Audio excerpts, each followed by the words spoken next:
Praise the lord, హల్లెలూయా. ప్రభు అయిన యేసుక్రీస్తు నామములో మీ అందరికీ వందనాలు. ఈ సమయంలో కూడా మీకు ధైర్యాన్ని పురికొల్పడానికి ఒక చిన్న వాక్యాన్ని మీతో పంచుకుంటాను.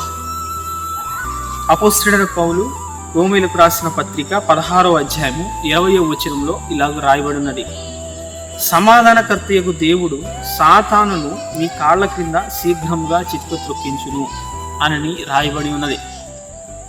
ఇక్కడ రాయబడిన మాటను కనుక మనం ఒకసారి గమనిస్తే, సమాధానకర్త అయినటువంటి దేవుడు, సమాధానాన్ని ఇచ్చే దేవుడు మనతో చెప్తున్న మాట, సాతానుని మన పాదముల క్రింద చితుకు ద్రొక్కిస్తాడంట. ఆల్రెడీ ఆయన చితుకు ద్రొక్కేశాడు సిలువ మరణం ద్వారా సాతానుని. తర్వాత ఆయన బిడ్డలంగా ఉంటున్న మనం కూడా సాతానుని మన పాదముల కింద చితుకు దొక్కిస్తాడని మన తండ్రి అయిన దేవుడు, సమాధానకర్త అయిన దేవుడు మనతో మాట్లాడుతూ ఉన్నాడు.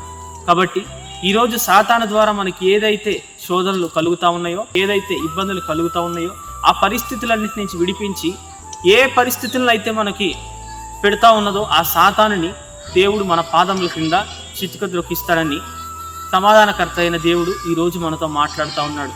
కాబట్టి ఈ మాటను బట్టి మనం ధైర్యం తెచ్చుకుంటూ మన భక్తి జీవితంలో ముందుకు కొనసాగుదాం.